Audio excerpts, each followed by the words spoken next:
Once in a great while, a game I know absolutely nothing about comes across my desk for review and absolutely floors me. Shovel Knight was one of those games, and Mercenary Kings is another. Interestingly, both were kickstarted. The latter was released in 2014 for PC and PS4, but this reloaded edition will hit the Switch, Xbox One, and Vita. It will have already done so by the time you listen to this.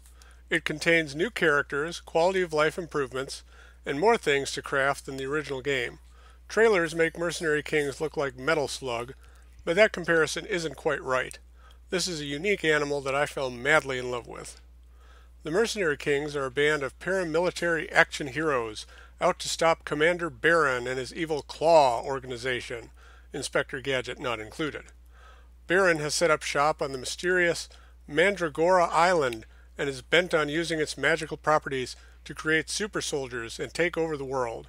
You take control of one of the kings, King, Empress, Frigg, and Caesar, and get sent out on dozens upon dozens of missions to take out the villains. The setup is simple. Pick a character, select a mission, and then head out to the field. You have a certain amount of time to complete one or more goals. Once the primary goal is fulfilled, you warp back to the base camp. Gameplay might best be described as Mega Man-esque.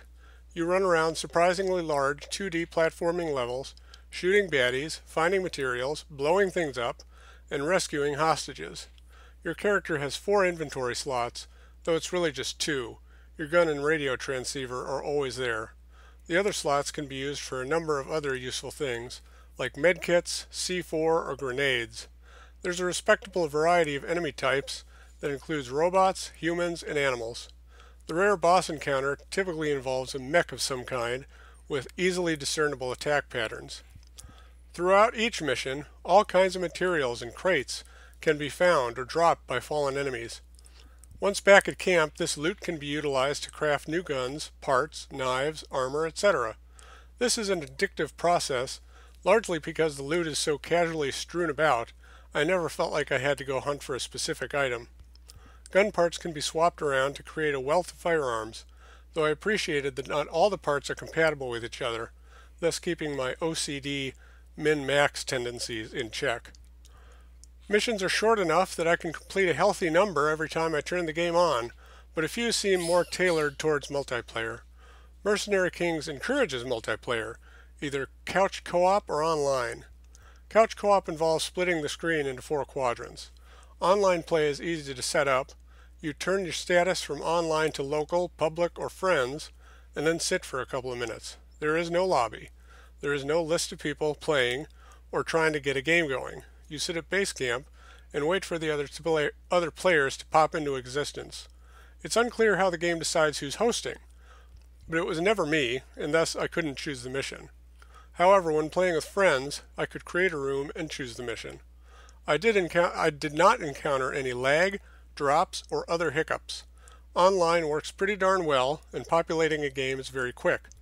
This could be the next great Switch online game, folks. Graphically speaking, Mercenary Kings is essentially a sprite-based cartoon.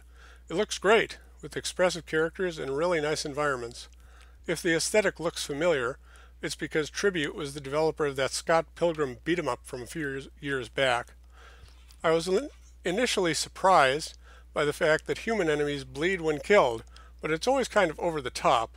One dude's head blows up like a balloon before popping, for example, and I quickly moved past it.